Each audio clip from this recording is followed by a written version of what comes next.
Hello friends, welcome to agri class 720। कैसे हैं आप सभी लोग? आई होप आप सभी लोग अच्छे होंगे। तो जैसे कि आप लोग अभी तक वेट कर रहे थे MPBED की काउंसलिंग कब तक स्टार्ट होगी, कब इसकी रजिस्ट्रेशन होगी, तो इसकी काउंसलिंग की डेट मेंशन कर दी गई है, शेड्यूल आ गया है। तो आप लोग देख लीजिए कौन कौन से स्टूडेंट पात्र हैं, कितने नंबर से रजिस्ट्रेशन करवा सकते हैं और कितने नंबर के ऊपर करवा सकते हैं और कितने नीचे नहीं करवा सकते हैं। तो देखिएगा पहले तो BSc ऑनर्स एग्रीकल्चर और BSc honours horticulture, BSc honours forestry and the BTech agriculture engineering Madhya Pradesh कर्मचारी ये पूरी जानकारी देगी। PTE के परिणाम अनुसार जवाहरलाल नेहरू कृषि विश्वविद्यालय JNKV के द्वारा एवं RVSKV ग्वालियर में प्रवेश इच्छुक समस्त उम्मीदवार जिनकी एलिजिबिलिटी है परीक्षा में प्रवीणता के आधार पर उनकी श्रेणीवार प्राप्त अंकों या उससे अधिक प्राप्त अंक संबंधी जितनी भी जानकारी दी गई है तो वो ऑनलाइन काउंसलिंग में, ऑफ कैंपस काउंसलिंग में इंटरनेट के माध्यम से अपने घर कहीं भी क्या कर सकते हैं, इसमें रजिस्ट्रेशन कर सकते हैं और काउंसलिंग में पार्टिसिपेट कर सकते हैं। तो पहले है देखो, जो स्वतंत्रता संग्राम सेनानी, दिव्यांग, सैनिक, अभ्यर्थी, समस्त श्रेणी UR SC ST OBC जितने भी है सभी छात्र पात्र हैं, चाहे जितने नंबर हो सभी लोग पात्र हैं। BTech के लिए, BSc एग्रीकल्चर के लिए, ST के लिए, SC के लिए फीमेल सभी पात्र हैं। SC के लिए जो मेल हैं तथा समस्त कृषक अभ्यर्थी SC के सभी पात्र हैं और महिला अभ्यर्थी ST की समस्त पात्र हैं। BTech एग्रीकल्चर के लिए, BSc एग्रीकल्चर के लिए, BSc हॉर्टिकल्चर के लिए, BSc फॉरेस्ट्री के लिए और ST मेल के लिए समस्त कृषक अभ्यर्थी ST वे सभी पात्र हैं।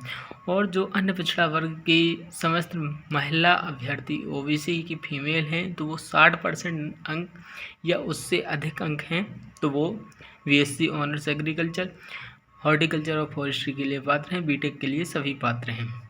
और देखते हैं अन्य पिछड़ा वर्ग OBC के मेल हैं जो समस्त कृषक अभ्यर्थी 78 या इससे अधिक नंबर हैं तो वे सभी पात्र हैं और BTech के लिए 38 या इससे अधिक नंबर हैं तो वो सभी लोग पात्र हैं। आर्थिक रूप से कमजोर EWS वाले हैं तो उनके 67 नंबर या उससे अधिक और BTech के लिए सभी स्टूडेंट पात्र हैं। और जर्नल के लिए महिलाएं 62 नंबर या उससे अधिक अंक हैं और BTech के लिए समस्त स्टूडेंट पात्र हैं। और UR मेल के लिए 80 या 80 से अधिक अंक हैं जिसके, और BTech के लिए 40 नंबर या 40 नंबर से अधिक हैं तो वो सभी लोग पात्र हैं तो वो ऐसे रजिस्ट्रेशन करवा सकते हैं। इतने लोग पात्र हैं, इससे कम नंबर वाले पात्र नहीं हैं, वो रजिस्ट्रेशन के लिए पोर्टल ही नहीं खुलेगा उन लोगों का। तो जिन लोगों के जितने भी पात्रता वाले अंक हैं उससे अधिक हैं उतने हैं तो सभी लोग पार्टिसिपेट कर सकते हैं, बट उनकी कट ऑफ तो और ज़्यादा जाएगी, लेकिन वो सभी लोग पार्टिसिपेट कर सकते हैं। अब देखो रजिस्ट्रेशन की डेट कब है, तो कब करना है, तो ऑनलाइन रजिस्ट्रेशन एवं शुल्क भुगतान 18/9/2025 से 23/9/2025 तक कर सकते हैं। निर्धारित केंद्रों पर दस्तावेज सत्यापन कब कर सकते हैं, तो सुबह 11 बजे से लेकर के 5 बजे तक। और जो अवकाश होते हैं छुट्टी हैं तो उनमें संडे सैटरडे में तो वो अवकाश रहता है कॉलेजों का, तो उनको छोड़ करके जितने भी दिन हैं तो उन सभी में कर सकते हैं। तो इसमें ध्यान रखना है कि 19/9/2025 से स्टार्ट है 24/9/2025 तक। इसमें बीच में संडे और सैटरडे आएगा या हॉलीडे कोई भी और भी है तो उसमें छुट्टी को देख करके वो बहुत ध्यान रखना है, क्योंकि अगर छुट्टी के दिन जाओगे तो नहीं होगा आपका डॉक्यूमेंट वेरिफिकेशन, तो इसका ध्यान रख के करवा सकते हैं। अब रजिस्ट्रेड एवं सत्यापन अभ्यर्थियों की मेरिट लिस्ट जारी हो जाएगी। ऑनलाइन प्रदर्शन 25/9/2025 को हो जाएगी।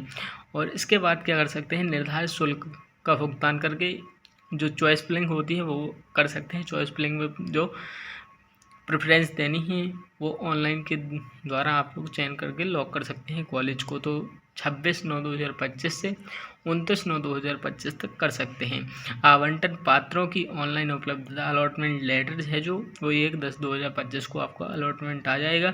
उसके बाद अलॉटमेंट आने के बाद आपको काउंसलिंग शुल्क जो होती है 5,000 रुपये वो एडवांस में पे करनी पड़ती है, जो ये नॉन रिफंडेबल होती है, बाद में आपको नहीं मिलेगी तो वो आपको पे करनी पड़ेगी। और 1 तारीख से लेकर के 8 तारीख तक आपको अक्टूबर में जाना पड़ेगा कॉलेजों में एडमिशन लेने के लिए, और उसमें भी अगर छुट्टी है तो उसमें नहीं जा पाओगे आप। आवंटित महाविद्यालय में शेष शुल्क के साथ उपस्थित एवं प्रवेश जितना भी है तो आपको उसमें क्या करना है, शेष शुल्क है तो वो कॉलेज में जा कर के पे करनी पड़ेगी और आपका एडमिशन कंफर्म होगा। अगर आपको एडमिशन उस कॉलेज में नहीं चाहिए तो अपग्रेडेशन के लिए भी वहीं आपको बता दिया जाएगा कि अपग्रेडेशन कब करना है और कैसे करना है। तो आप लोग लेकिन पहले 5,000 एडवांस में पे करना ही पड़ेगा। तो इस प्रकार से आप लोग कर सकते हैं रजिस्ट्रेशन। और ये आप लोगों की साइट है वो तो रजिस्ट्रेशन 18/9/2025 से 23/9/2025 तक कर सकते हैं आप लोग। देखो, प्रवेश नियमानुसार काउंसलिंग प्रक्रिया में शुल्क की विस्तृत जानकारी JNK भी ये आप लोगों की साइट दी गई है, तो आप लोग इस पर जा कर के सर्च करके आप लोग पूरी जानकारी ले सकते हैं।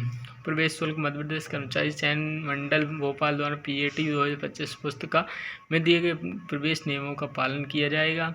सभी अब देखो कौन कौन से डॉक्यूमेंट वेरिफिकेशन कहाँ कहाँ करवा सकते हैं। तो कृषि महाविद्यालय जबलपुर में, रीवा, टीकमगढ़, गंज बसौदा, बराज, सिवनी, बालाघाट, पवारखेड़ा, नर्मदापुरम में है, ग्वालियर, इंदौर, सीहोर, खंडवा और मंदसौर, जबलपुर इंजीनियरिंग कॉलेज और चंदनगांव, छिंदवाड़ा, क्षेत्रीय अनुसंधान सागर, कृषि विज्ञान केंद्र पन्ना, किसी भी कॉलेज में जाकर के आप लोग अपना डॉक्यूमेंट वेरिफिकेशन करवा सकते हैं।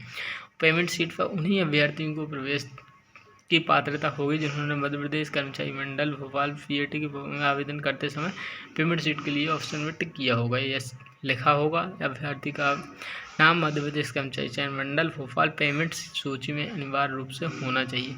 अब वही स्टूडेंट जो पेमेंट सीट के लिए उनने पहले फॉर्म भरते समय टिक किया होगा यस, तो उन्हीं को पेमेंट सीट मिलेगी, नहीं तो मिलेगी भी नहीं। मध्य प्रदेश कर्मचारी चयन मंडल भोपाल पुस्तिका 2025 में दर्शाए गए प्रारूप वांछित प्रमाण पत्र लाना अनिवार्य। जितने ही प्रमाण पत्र हैं वो सभी लाना अनिवार्य है। AWS का जितने भी दिए गए हैं तो वो सभी प्रकार से डॉक्यूमेंट लाना रंगीन में छायाचित्र महाविद्यालय में प्रवेश लेने के समय जमा करना आवश्यक है। अपग्रेडेशन का विकल्प केवल प्रथम एवं द्वितीय चक्र में ही उपलब्ध होगा। जो फर्स्ट और सेकंड काउंसलिंग होती है उसमें ही अपग्रेडेशन कर सकते हैं, इसके अलावा नहीं कर सकते हैं।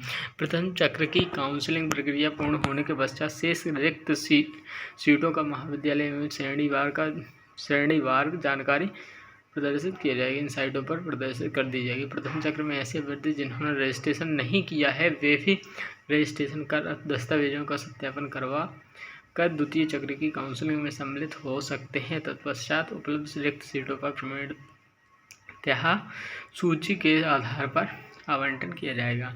यही है, अगर आपने फर्स्ट राउंड में काउंसलिंग में मान लो रजिस्ट्रेशन नहीं करवा पाया है तो आप लोग सेकंड काउंसलिंग में पार्टिसिपेट कर सकते हैं। तो इस प्रकार से आप लोग पूरी फुल जानकारी, आप लोगों को कोई भी डाउट रहेगा तो आप लोग कमेंट में पूछ सकते हैं। और जो डॉक्यूमेंट हैं वो आप लोगों को रंगीन में भी ले जाना है। तो देखो 10th और 12th की मार्कशीट और जितनी भी रिसिप्ट आप लोग जहाँ भी फीस पेमेंट कर रहे हो वो पूरी रिसिप्ट, एडमिट कार्ड, हर प्रकार से जितने भी डॉक्यूमेंट आप लोगों के PAT का फॉर्म भरते समय उस टाइम से लेकर के लास्ट तक पूरे डॉक्यूमेंट जहाँ पर आपकी फ़ीस पेमेंट हुई है वो सभी रिसिप्ट आप लोगों को अच्छी प्रकार से रखना है, क्योंकि वो सभी एडमिशन के टाइम पे मांगते हैं। तो इस प्रकार से आप लोग रजिस्ट्रेशन कर सकते हैं और जो भी डाउट है तो आप लोग कमेंट में पूछ सकते हैं। Thank you so much.